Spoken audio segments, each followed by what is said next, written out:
what you're thinking, that plays a huge part in survival, whether or not you can manage that or not. There we go. Pretty intense.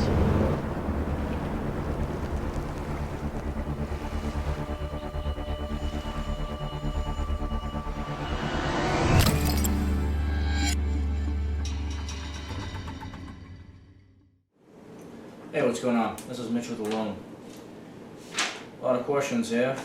I'm gonna just try to bomb through them, get them done. What's the most important piece of advice you could pass on to potential cast members for season 2? I'm gonna skip that for now. That's pretty intense. Talk about the importance of preparation prior to heading to the wilderness. Do you wish you spent more time preparing? Anything in particular you'd have focused more on? No, I don't feel like I wish I had more preparing. I actually had 3 field guides that I read on the train on my way to the boot camp. I was definitely on top of that for sure. Anything in particular I focused more on? Not really. Nope. Let's see. What would be the single most important survival skill to master prior to embarking on this challenge? There is no single most survival skill.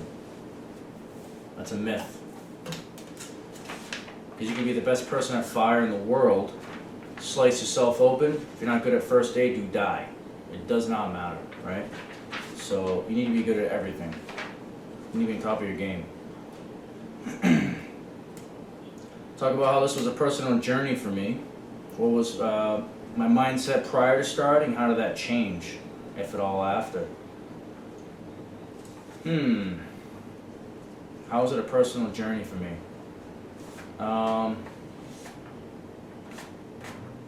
Being allowed to go live in the woods, long term. Like permanently, basically.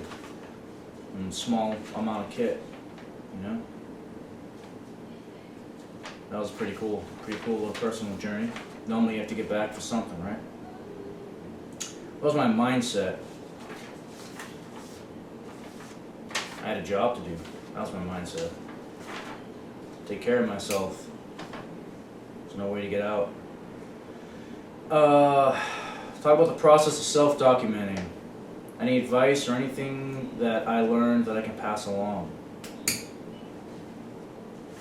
I've done a lot of that. You need to know how to set up scenes properly. Yeah, you know, I'm sure the producers are going to fill you in all this. I learned more from them as well on how to film properly, but it's all about inserts. It's all about establishing shots, like 5 different angles. You know, think of it like this way. If I'm eating food, I'm going to want a wide angle. Me sitting there next to the fire, doing my thing, cooking. Then I'm going to want another angle right over it, showing me stirring, just the spoon, so you actually see what I'm doing. Go back to there, now you see me hanging out, right? So I'm running a couple cameras at once. Same thing with eating. Always change angles, so now this is just they'll tell you better information. This is just what I do. And then change the angle, the wide angle, for when I'm eating. Try to make something cool, make it look artsy, right? Try to play with the lines, try the angles of light and all that. And then have another, where you can't see the camera, inserts of like the spoon like picking up the food, and then they can jump to the wide angle of you like eating, like leaning up against your shelter or whatever, being like, oh, this is the best food ever, you know? So, talk it through, you know, make the scene. They're gonna tell you tons of stuff, don't worry about it. Alright, how do you feel about the overall experience? How do I feel about it? Let's see, in a nutshell, I got allowed to live out of a rucksack on ancient old Quatsino land. How do I feel about that? Outstanding. Outstanding. I was the boss. It's pretty awesome, you know? If I felt like getting up, I got up. If I didn't, I didn't. If I was too tired, I slept more. If I was all jacked up, ready to go, I ran out the door, got stuff done, right? So, it's pretty cool stuff.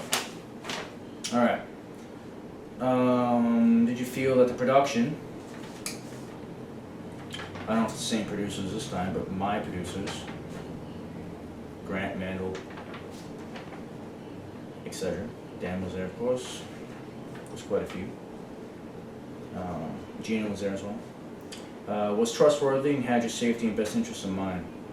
Yeah, I do. Got pretty friendly for sure. Nice people.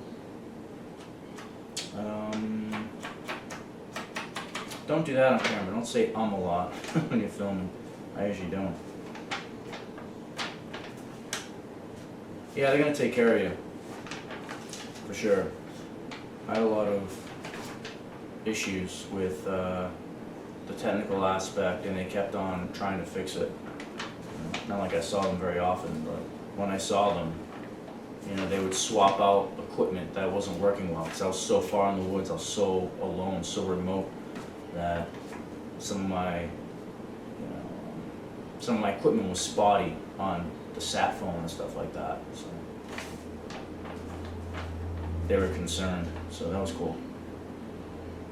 Unlike other survival shows, you were truly alone. Indeed, I was. Can you explain what that's like to someone who's never experienced it? Nope. No, I can't. Well, some of you are gonna make it, and you're gonna find out. You're gonna find out. It's gonna change things a bit. What was the hardest thing about being alone? Not knowing. Lack of knowledge. I'm surrounded by knowing everything all the time. Everything. You're just surrounded by knowledge. I know where my traps are. I know when there's weather coming in. I know everything all the time. I know where the moon is. But when you don't know what's going on with the outside world, then that's kind of a unique thing. You start wondering what's going on. I remember at first I was wondering what time it was. For some reason I just wanted to know, like, what hour is it? So it's not even important. All right, what else? Yeah, my camera doesn't have a lav, so I apologize if my voice isn't perfect. Let's see. What one item did you wish you brought that you didn't? And what one item did you bring that you had no use for? That's a good one. That's a good one. What did I have no use for? Everything had a use. I used my bow, so that had a use. My bow was my only lethal strike I had. So if a bear came into camp, right? 200 pounds extra to butcher. That was like my firearm. So that thing was key. Let's see.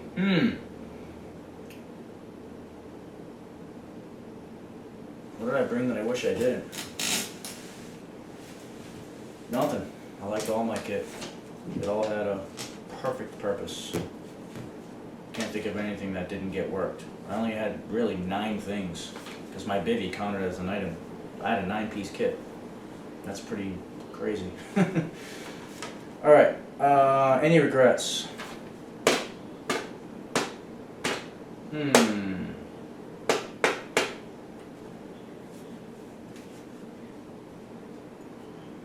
I don't give any spoilers away. Any regrets? Yeah, I got some regrets. Couple here and there. But I didn't do things because of choices I made that were good choices. So, but one regret I have was not getting to the other side of the sound when I wanted to, really bad. It was really sunny over there. My side was just snow, just frost every morning. So that's a regret. I wish I would have used my boat a bit more to get on the other side, but I mean, we're talking treachery here, right? Just treacherous water. I would have been sculling because I had a coracle. Coracle's not a canoe. You're gonna spin all day if you try to paddle like a canoe. You have to scull, right? So if I'm sculling and I happen to be on this tipsy, coracle and make a mistake, I go in the water, I'm done. It takes 3 hours to make fire there, so see you later. I'm like pushing the button while I'm swimming to shore. All done. Wrap it up. So I regret not getting to the other side, but it is what it is. I made that decision on purpose because I knew that if I made a mistake, it was a mistake I would never come back from. Yeah, I definitely scouted a lot, like miles, in many directions. I went up over the ridge behind me. I was, for sure, I went a long way. So I made up for it in other directions. Alright, back to the top. What's the most important piece of advice I could pass on to potential cast members for season 2? Most important piece of advice? I don't like those most importants, What's the one thing? Well, the world is filled with lots of things. What's the one thing?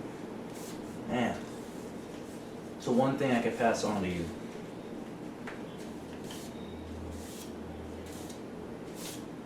I don't know. Get on the show. That's the one thing I could pass on to you. There's a group of you guys there. Probably only half of you are going to make it. You better be good at your job. Better know what you're doing. You better have all your T's crossed, your I's dotted. You better be legit. Because this is legit. Mitch, live alone. Signing out.